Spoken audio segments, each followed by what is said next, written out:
బిస్మిల్లాహిర్ రహ్మానిర్ రహీం వముర్ అహ్లక బిస్సలాతి వస్తబిర్ అలైహా లా నస్అలుక రిజ్క నహ్ను నర్జుకుక. బిస్మిల్లాహిర్ రహ్మానిర్ రహీం అల్హమ్దులిల్లాహి రబ్బిల్ ఆలమీన్. సమస్త స్తోత్రాలు సకల లోకములకు ప్రభువు, పాలకుడు, పోషకుడు, సర్వ సృష్టికర్త అయిన ఆ అల్లాహ్కి మాత్రమే చెల్లుతాయి. సోదరులారా, నేను మీ ముందు చెప్పబోయే అంశము ఏ ఏ ఆచరణలు చేయడం వల్ల ఆ అల్లాహ్ మనకి రిస్క్ ఇస్తాడు, ఉపాధి ఇస్తాడు. గ్రహించండి సోదరులారా, ప్రతి వ్యక్తి, ప్రతి ముస్లిం తప్పకుండా అర్థం చేసుకుని ఆచరించవలసినటువంటి అంశం. ఎందుకంటే ఈ సమాజంలో ఎవరైనా కానీ వారు సన్మార్గంలో ఉన్నారు అన్నా లేక అపమార్గంలో ఉన్నారన్నా, విశ్వాసిగా ఉన్నారు అన్నా అవిశ్వాసిగా ఉన్నారన్నా, హలాల్గా ఉంటున్నారు అన్నా హరాం చేస్తున్నారు అన్నా, ప్రధానమైనటువంటి కారణాల్లో ఒక కారణము రిస్క్, ఉపాధి, సంపద. రిస్క్ అంటే ఏంటి, ఖురాన్ మరియు సహీహ్ హదీసులు దీని గురించి ఏం చెప్తున్నాయి అనే విషయాన్ని మనం ముందుగా తెలుసుకుందాం. ఎందుకంటే సోదరులారా, చాలా మందికి దీని గురించి తెలియచ్చు, తెలియకపోవచ్చు. రిస్క్ అంటే ఆ అల్లాహ్ అనుగ్రహం ద్వారా వచ్చేటువంటి జీవనోపాధిని, సంపదను, ఆహారాన్ని రిస్క్ అంటారు. ఇంకా దీనికి సంబంధించి అనేక అర్థాలు ఉన్నాయి. అయితే ఇవి ప్రధానంగా చెప్పబడి ఉన్నాయి. అయితే ఈ రిస్క్ని ధర్మ సంఘటనగా సంపాదిస్తే ఇది హలాల్ యొక్క రిస్క్ అవుతుంది. అధర్మంగా సంపాదిస్తే ఇది హరాం యొక్క రిస్క్ అవుతుంది. మరి ఈ సందర్భంగా నేను హరాం యొక్క రిస్క్ గురించి చెప్పట్లేదు. ఎందుకంటే సోదరులారా, దీని గురించి దైవ ప్రవక్త ముహమ్మద్ సల్లల్లాహు వారు ముందుగానే చెప్పారు. ఎవరైతే హరాం యొక్క సంపదతో తన యొక్క శరీరాన్ని పెంచుకున్నారో ఆ శరీరం స్వర్గంలోకి ప్రవేశించదు అన్నారు. ఎవరైతే హరాం సంపాదనతో తన యొక్క పొట్టను నింపుకున్నారో అతని యొక్క సత్కార్యాలు అంగీకరింపబడవు, ఆరాధనలు అంగీకరింపబడవు అన్నారు. అల్లాహ్ సుబ్హానహు వ తఆలా ఖురాన్ మజీదులో చెప్తున్నాడు, ఆ అంతిమ దినాన ఎవరి ఆచరణలైతే అంగీకరింపబడవో వారి నివాసం నరకం అవుతుంది, వారు దాని యందు శాశ్వతంగా ఉంటారు అంటాడు. కాబట్టి సోదరులారా, ఈ సందర్భంగా నేను మీ ముందు చెప్పే విషయం ఏంటంటే, కేవలం హలాల్ సంపద ఎవరైతే కోరుకుంటారో వారి గురించి చెప్తున్నాను. ఏ ఏ ఆచరణలు చేయడం వల్ల అల్లాహ్ మనకి రిస్క్ ఇస్తారు. మరి దీని గురించి ఖురాన్ మరియు సహీహ్ హదీసుల్లో అనేక విషయాలు చెప్పబడి ఉన్నాయి. ఒక్కొక్కటి ఇన్షాల్లాహ్ నేను మీ ముందు చెప్పడానికి ప్రయత్నిస్తాను. అర్థం చేసుకోండి సోదరులారా. ముందుగా అల్లాహ్ సుబ్హానహు వ తఆలా ఖురాన్ మజీదులో చెప్తున్నాడు. సూరా తాహ 20 అధ్యాయం ఆయత్ నంబర్ 132.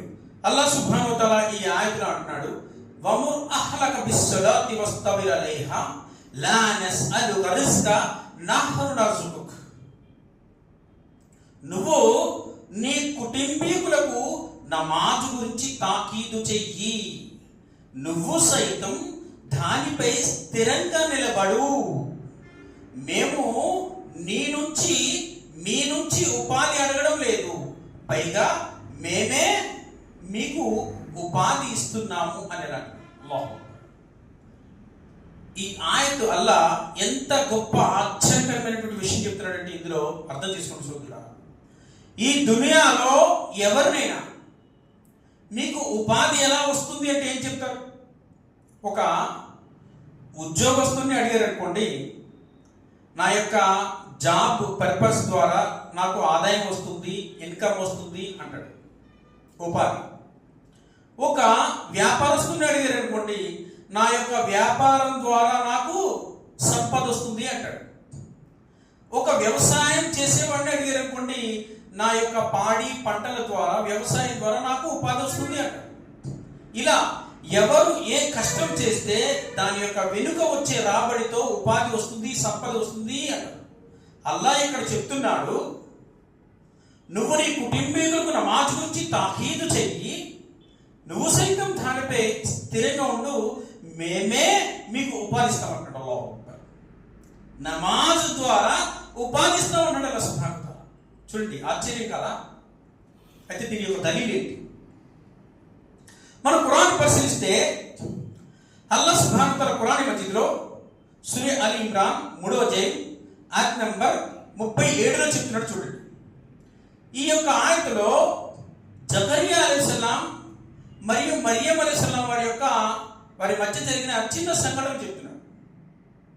ఏంటి ఆ సంఘటన అంటే, మరియం అలైహిస్సలాం వారికి అల్లాహ్ జకరియా అలైహిస్సలాం వారిని సంరక్షకునిగా చేశాడు.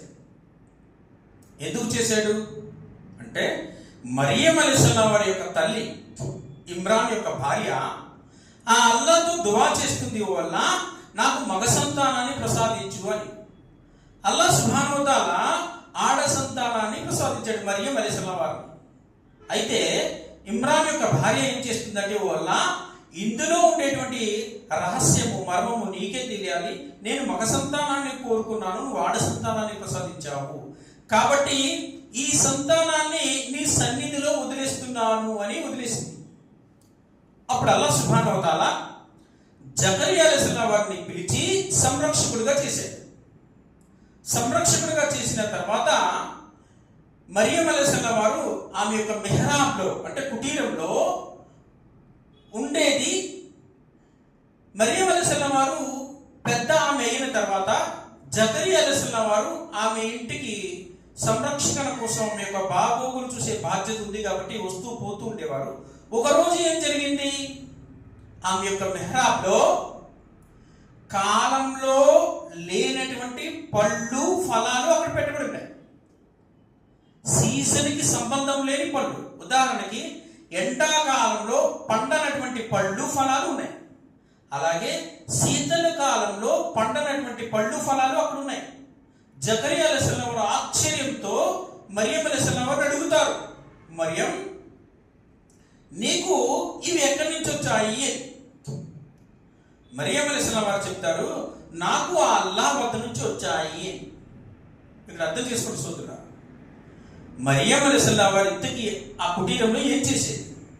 అల్లాహ్ సుబ్హానహు వ తఆలా అంత అద్భుతమైనటువంటి ఆహారాన్ని, ప్రకృతిలో ఎక్కడ లేనటువంటి, ఎక్కడ పండనటువంటి ఆ పళ్ళు ఫలాలను అల్లాహ్ మెహరాబ్లో అక్కడ ఎందుకు పెట్టేవాడు?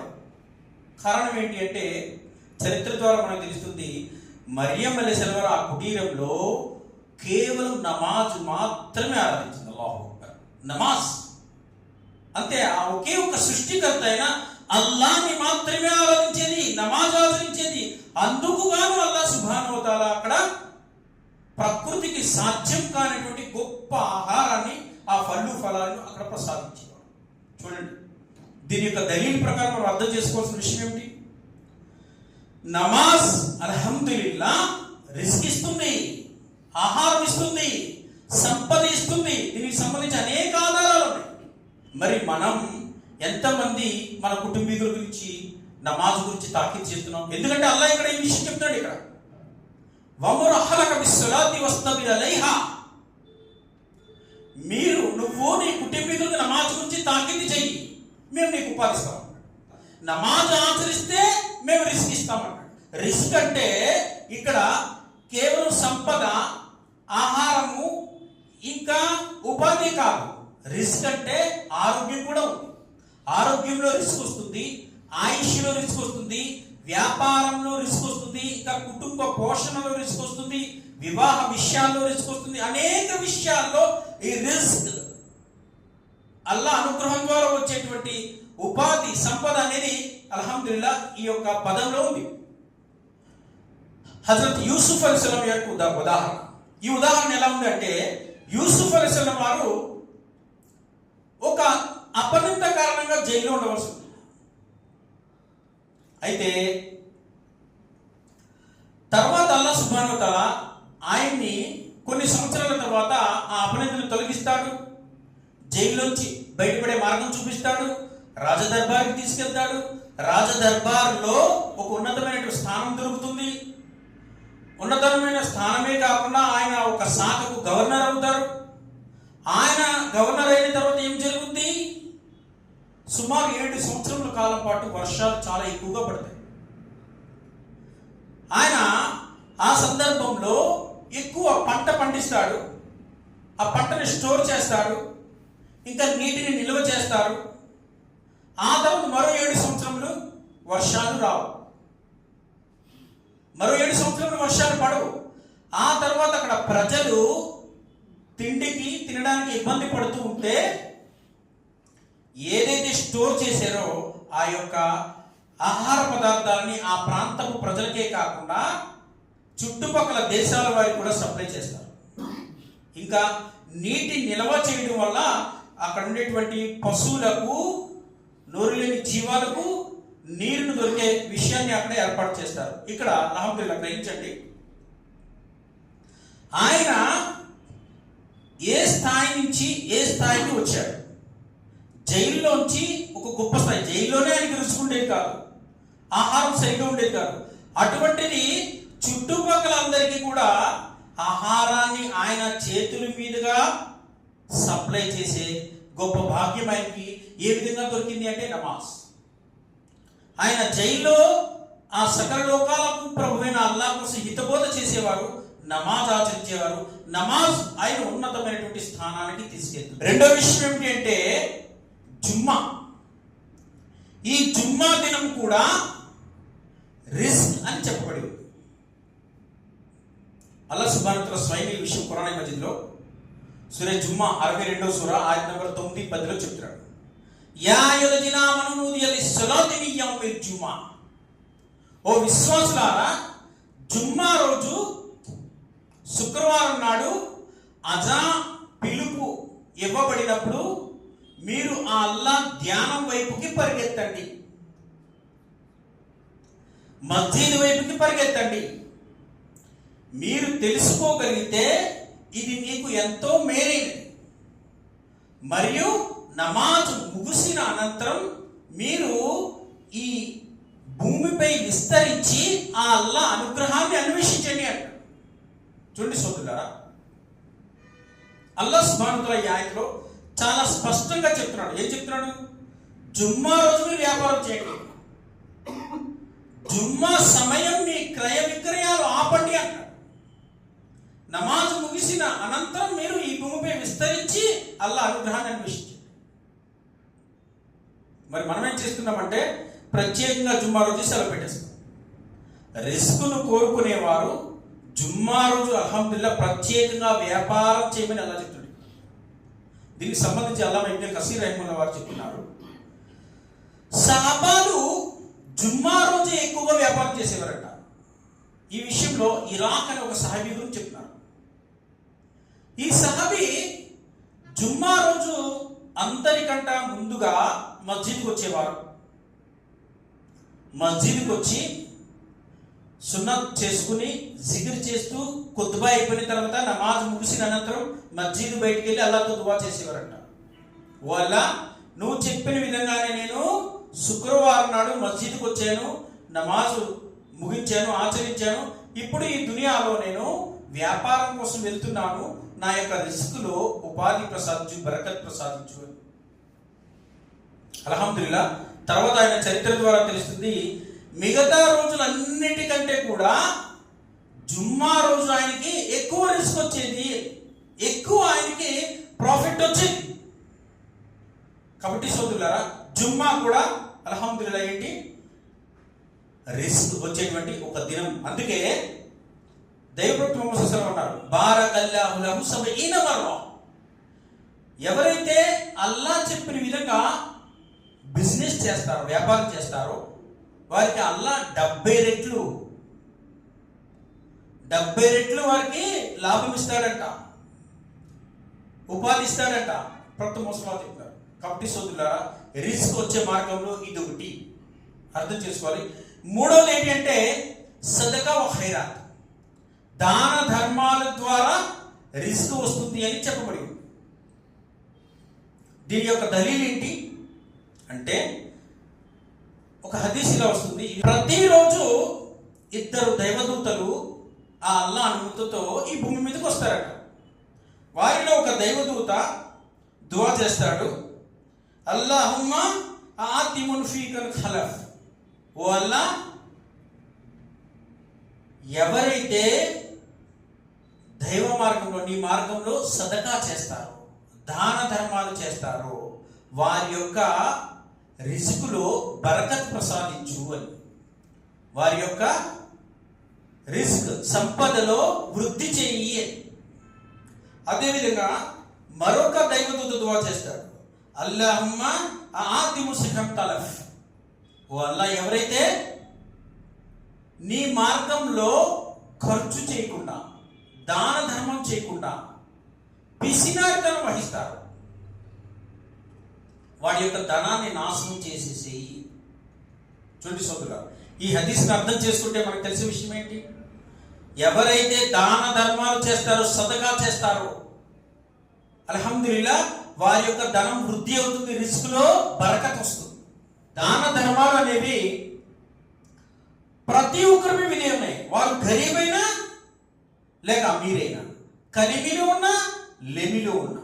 అంటే చాలా మంది ధనం లేని వాడికి దాన ధర్మం విధి చేయబడలేదు అనుకుంటారు. కానీ ఇస్లాం, ఖురాన్, హదీసులు చెప్తున్నాయి, ధనం ఉన్నా లేకపోయినా కానీ ప్రతి ఒక్కడిమే ఫరజై ఉన్నాయి దాన ధర్మం. అల్లా ఖురాన్లో చెప్తున్నాడు, సూర అలీ ఇమ్రాన్ 3వ అధ్యాయం ఆయత్ నంబర్ 134, విశ్వాసులు కలిమిలోను మరియు లేమిలోను అల్లా మార్గంలో తన ధనాన్ని ఖర్చు చేస్తారు. ప్రథమ ముసల్మాన్ వారు చెప్తున్నారు, అఫ్జలు సదఖతి జహదుల్ ముఖీల్.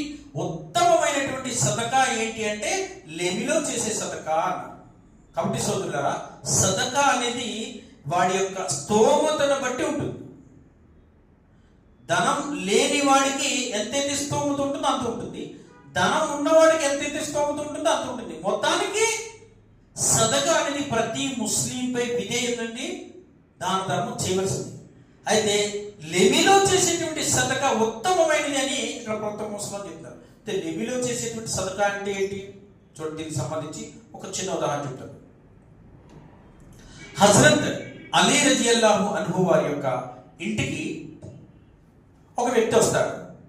ఒక వ్యక్తి వచ్చి ఆ అల్లా నామంతో అడుక్కుంటాడు అనమాట, అయ్యా చాలా రోజుల నుంచి ఉపాధి లేక, ధనం లేక చాలా ఇబ్బందుల్లో ఉన్నాను, సహాయం చేయండి.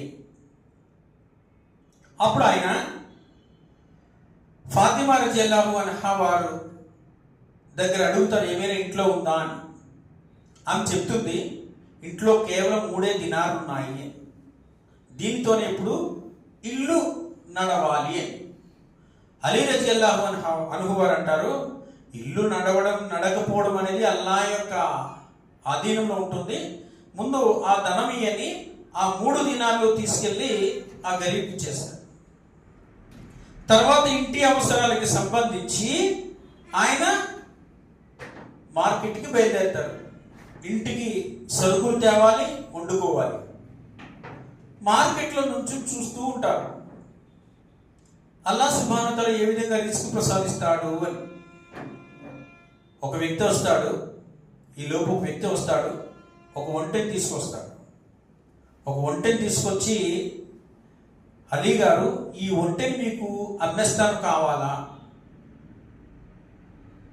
నా దగ్గర ప్రస్తుతం డబ్బులు లేవు అంటారు, దినాలు ఏమీ లేవు.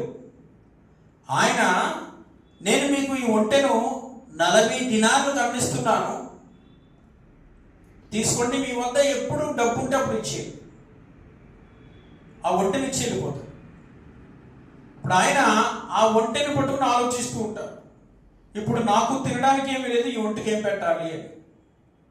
ఈలోపు ఇంకొక వ్యక్తి వస్తాడు, అలీ గారు ఈ ఒంటెని అమ్మేస్తారా?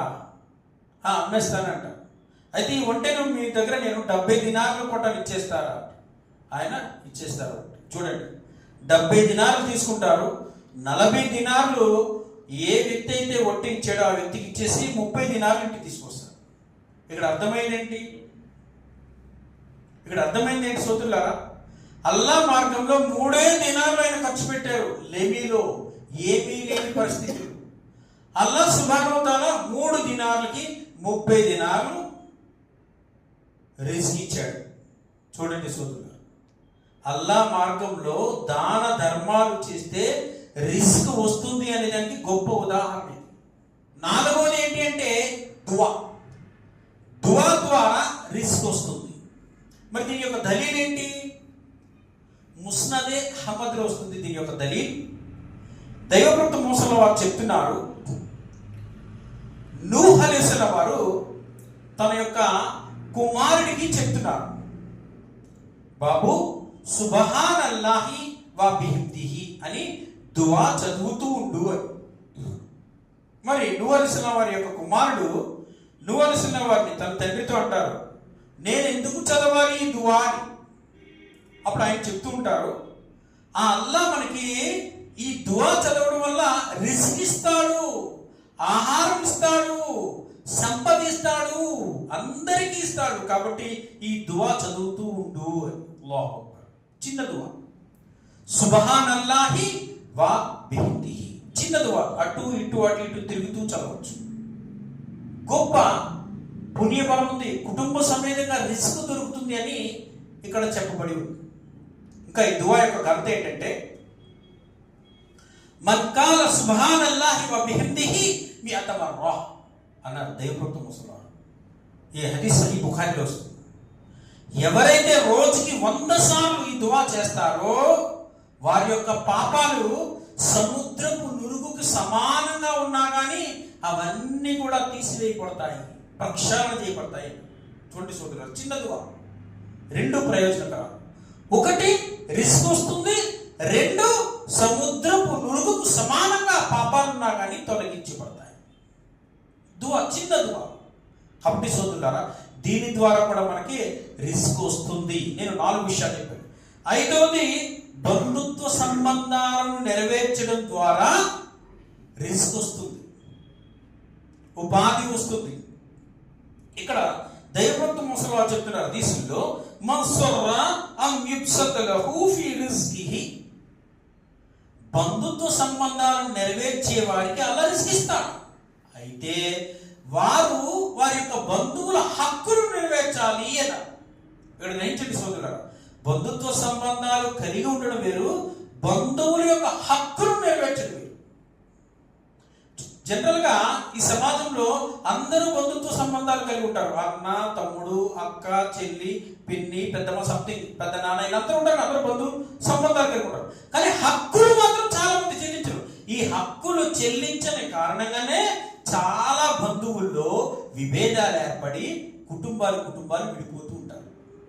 ఇస్లాంలో ఖతే రహ్మి అంటే బంధుత్వ విచ్ఛిన్నత అనేది మహాపాపంగా చెప్పబడింది. బంధుత్వాన్ని కలపండి అని ఉంది, శిలా రహ్మి చేయండి, ఖతే రహ్మి చేయకండి అని ఇస్లాం చెప్తుంది.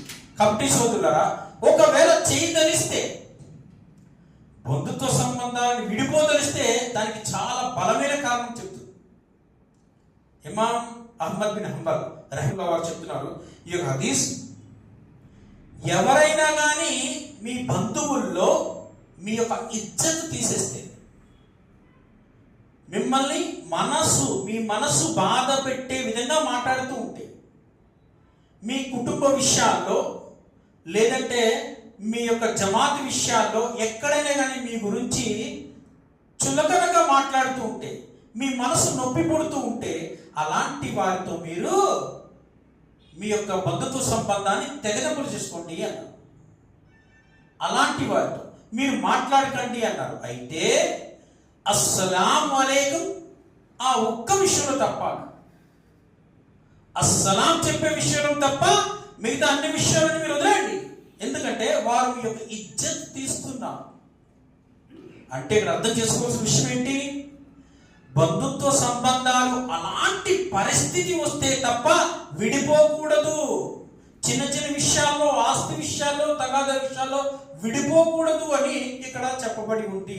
ఎవరైతే సంబంధాలను కలుపుకుని ఉంటారో వారికి అల్హమ్దులిల్లా వారి యొక్క హక్కులను తీస్తూ ఉంటారో వారికి రిస్క్, ఉపాధి అనేది అల్లాహ్ సుబ్హానహు వ తఆలా ప్రసాదిస్తాడని ఇక్కడ చెప్పబడి 5 విషయాలు. ఇక 6వది అస్తగ్ఫిరుల్లాహ్ అని చదవడం వల్ల రిస్క్ వస్తుందంట.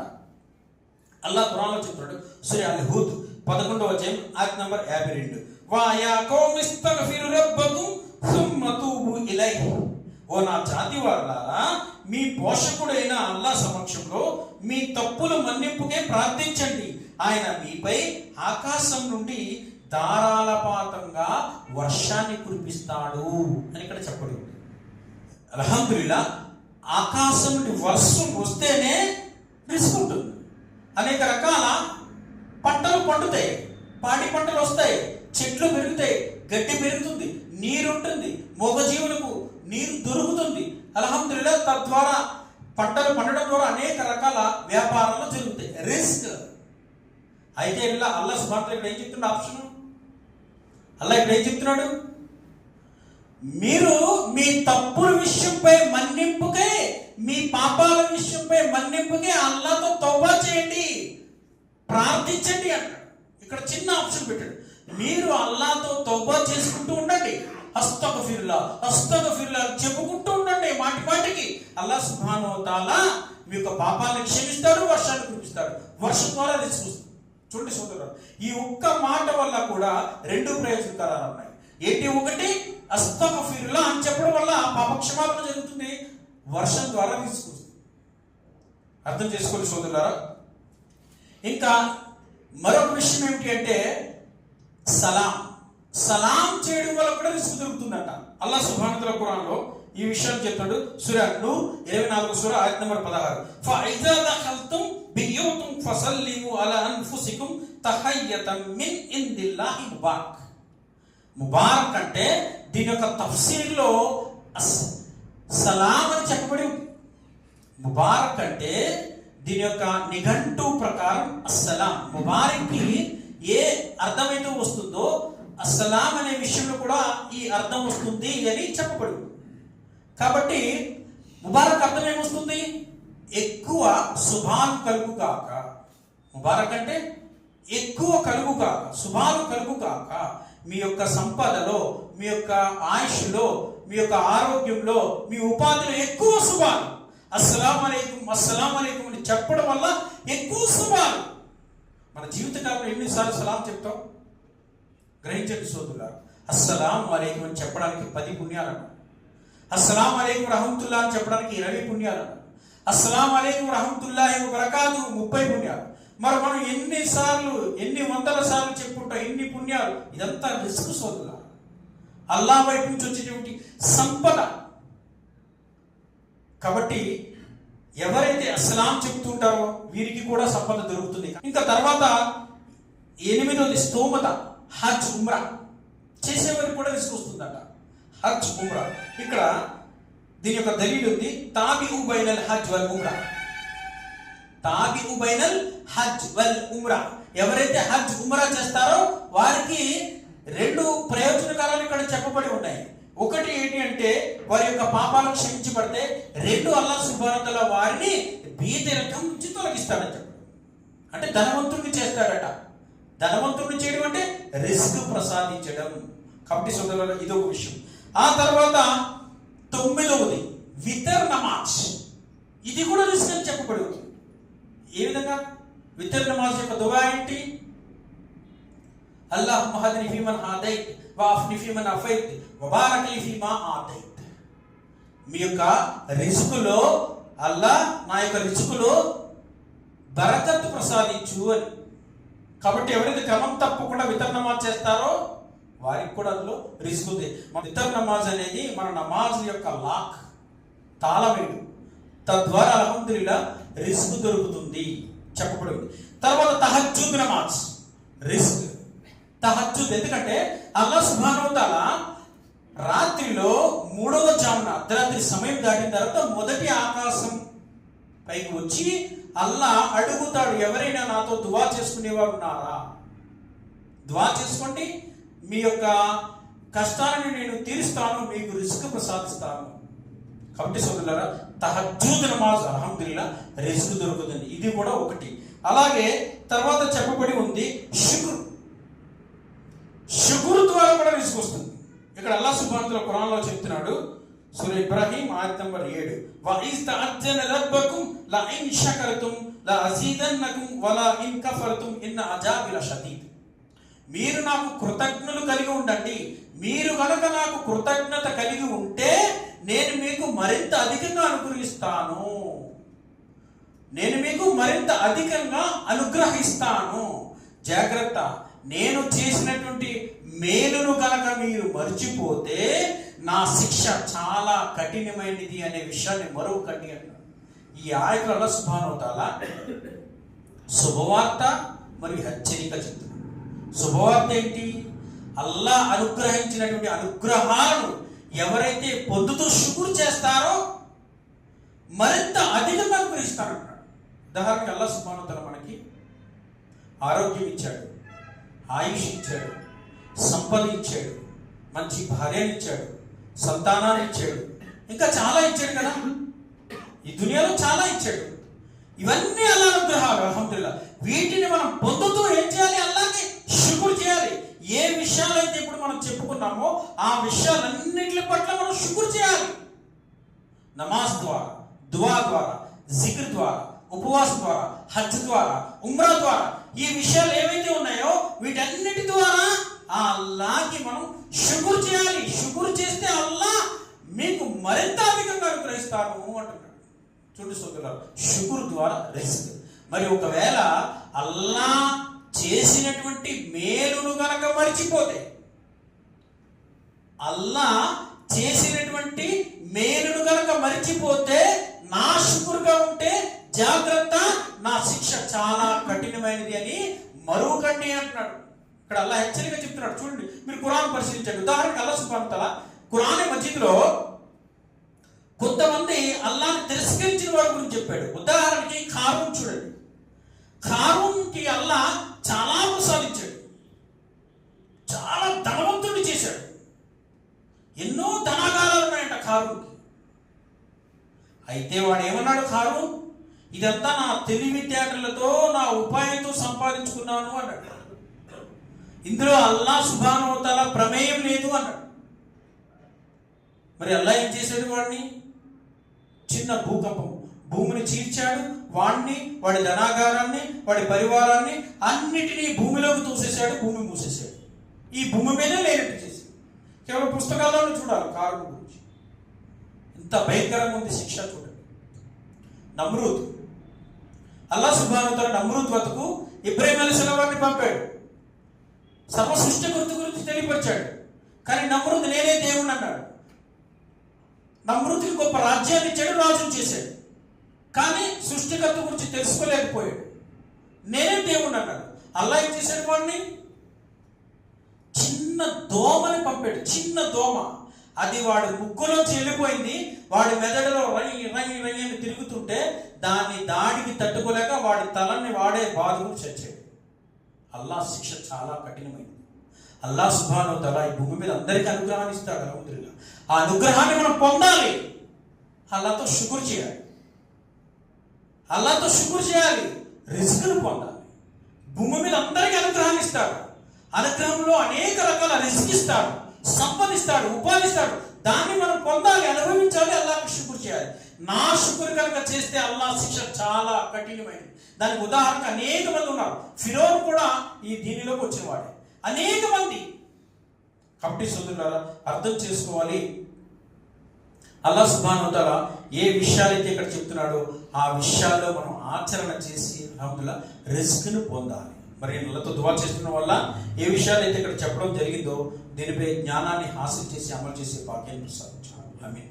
మరియు అల్లాహ్ ఏ విషయాల్లో అయితే నీవు ధర్మ సంఘటన ఆహారాన్ని పెట్టావో ఆ ఆహారాన్ని ధర్మంగా మేము సంపాదించుకుని ఈ భూమి జీవించే భాగ్యాన్ని ప్రసాదించుకో. ఆమీన్. సుమామీన్. ఆఖిర్ దవానా అల్హమ్దులిల్లాహి రబ్బిల్ ఆలమీన్. రబ్బనా తఖబ్బల్ మిన్నా ఇన్నక అంత సమీఉ